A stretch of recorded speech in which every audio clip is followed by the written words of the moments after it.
막 사업을 시작하고 얼마 지나지 않았을 때 저랑 비슷한 나이의 남자가 아르바이트생으로 들어오게 되었죠.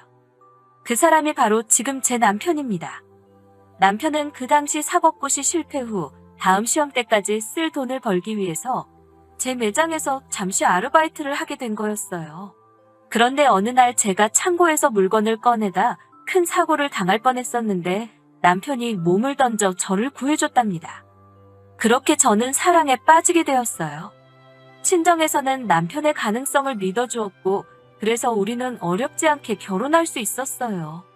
결혼 이후 지금까지 10년간 남편의 사법고시 합격을 위해 열심히 뒷바라지를 해줬네요.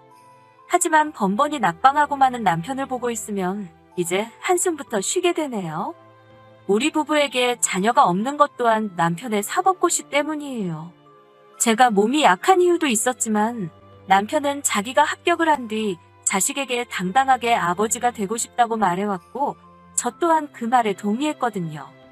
그렇지만 그때만 해도 남편의 사법고시 준비가 이렇게 길어질 줄은 솔직히 상상도 못했네요. 또한 남편은 결혼 생활 동안 경제활동을 전혀 하지 않았어요. 결혼 전부터 이미 친정으로부터 지원을 아낌없이 받아왔었고 제가 하던 사업도 날이 갈수록 잘 되어서 생활을 이어나가는데 문제는 없었지만 그래도 저도 한 번쯤은 남편이 벌어다주는 월급을 받아보고 싶었어요. 하지만 남편은 명문대 졸업 이후 계속해서 공부만 했던 사람이라 그런 말은 차마 입 밖으로 꺼낼 수 없었어요. 제가 해줄 수 있는 건 남편이 공부에만 전념할 수 있도록 경제적 지원을 아끼지 않는 것뿐이었죠. 그런데 얼마 전부터 남편의 씀씀이가 눈에 띄게 커졌어요. 원래 이따금씩 친구들을 만나면 삼겹살집에 가서 소주나 한잔 하고 들어오던 남편이었는데 어느 순간부터 하드 명세서에 와인바가 찍혀있기도 했고요. 고시생과는 거리가 먼 명품 브랜드에서 쇼핑을 하기도 하더라고요. 일거수일투족 따져 물으면 괜히 남편 자존심 상할까봐 혼자서 미심쩍게 생각만 하고 있었어요. 그러던 중 어느 날 모처럼 대청소를 하는데 남편 서랍 속에 목걸이가 있더라고요.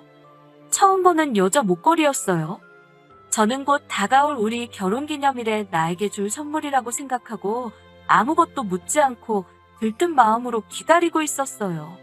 그런데 막상 결혼기념일 당일이 됐는데도 정작 남편이 결혼기념일인 것조차 잊고 있는 것 같더라고요. 저는 설마 하는 마음으로 기다리다가 결국 저녁 식사 자리에서 남편에게 뭐 나한테 줄 거 없냐고 물었어요. 그런데 남편은 입안에 잔뜩 들은 음식을 꾸역꾸역 씹어대면서 무슨 소리를 하고 있냐는 듯이 정말 모르는 것처럼 말하는 거예요. 거기서 뭔가 쎄한 느낌이 들더라고요. 그동안 미심쩍던 마음이 점점 확신으로 들기 시작했죠. 그리고 며칠 뒤의 일입니다. 제 매장에서 일하던 여직원이 제가 남편 서랍 속에서 봤던 그 목걸이를 하고 있더군요. 저는 믿을 수 없었지만 그래도 혹시나 하는 마음에 일부러 여직원에게 제 집에서 뭘 좀 가져다 달라고 심부름을 시켰어요. 네 하고 대답하며 아무 군소리 없이 나가는 여직원 뒤를 조용히 미행하기 시작했어요. 그 직원이 벨을 누르자 제 남편이 너무 자연스럽게 현관을 열어주고 들어가더군요.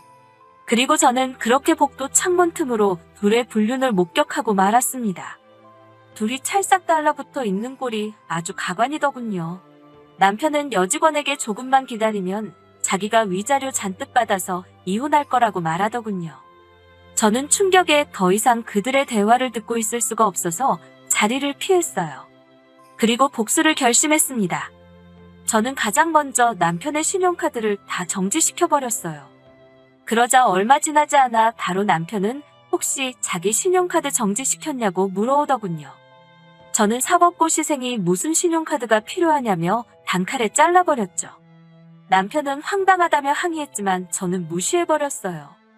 돈이 없어서 그런지 남편도 다시 공부에 열중하기 시작한 것 같더군요. 그렇게 한 달쯤 지났을까 남편의 안색이 너무 안 좋더라고요. 이따금씩 온몸을 긁어대기도 하고 식은 땀을 줄줄 흘리기도 했어요. 계속 춥다면서 한여름에도 옷을 여러 겹 껴입고 말이죠. 믿기는 했지만 그래도 내 남편이라 걱정되는 마음에 유명한 한의원에서 한약을 한 채 지호와 남편에게 먹으라고 주니 한사코 거부를 하더군요. 남편은 한약뿐만이 아니라 그 어떤 것도 제가 주는 건 먹으려고 하질 않았어요. 한 번은 한약을 먹이려고 실갱이를 하다 남편 옷에 쏟고 말았어요. 저는 미안한 마음에 옷을 빨아주겠다고 벗으라고 했는데 남편이 한사코 제 손길을 거부하더군요. 며칠 뒤 시어머니께서 남편에게 주라며 약밥을 지어오셨어요. 그런데 남편이 그 약밥을 한 입 먹고는 바로 쓰러져 버린 거예요. 저와 시어머니는 깜짝 놀라 남편을 바로 근처 병원으로 데리고 갔어요. 그곳에서 시어머니는 의사에게 내 아들이 왜 이러냐면서 혹시 얼마 전부터 며느리가 우리 아들이 싫다는데도 보약이라며 이상한 한약을 먹였는데 혹시 그것 때문에 아픈 거 아니냐고 막말을 하시는 거예요. 마치 제가 남편에게 해코지라도 한 것 같다며 의심을 하시더군요. 그러자 의사 선생님이 이 증상은 그 약 때문은 아니라고 하시면서 뜻밖의 대답을 하시더군요. 바로 남편의 신장이 하나 없다는 거였어요. 저는 그 길로 그 상간녀 집에 쫓아갔습니다.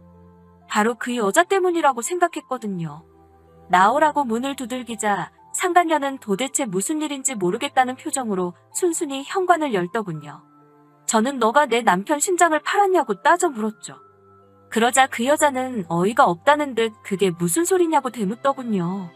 그래서 제가 네가 내 남편이랑 바람피는 거 다 알고 있다니까 원래 제 남편 뜯어먹는 재미로 만나고 있었는데 돈이 없다고 해서 헤어지자고 했다면서 그런데 갑자기 또 돈이 생겼다고 해서 다시 좀 만나다가 진짜 돈이 없다고 해서 지금은 정말 헤어진 상태라고 실토하더군요. 저는 남편이 입원한 병원으로 돌아와 남편의 핸드폰을 샅샅이 뒤지기 시작했습니다. 상간녀의 문자와 남편의 상황을 종합해보니 그 여자에게 정신이 팔린 남편은 어떻게든 돈을 구할 방법을 궁리했었던 것 같아요. 하지만 10년 가까이 자기 손으로 돈을 벌어본 적이 없으니 어디 가서 열심히 일해서 벌 생각은 못했던 거죠. 그러다 불법 장기 매매를 알게 되고 제가 출장을 간 사이에 신장적출 수술을 받았나 봐요. 문제는 제가 예상보다 일찍 돌아오는 바람에 제대로 치료를 받을 수 없었던 거예요. 그러자 비로소 그동안 남편이 보였던 이상한 모습들이 이해가 되기 시작했어요.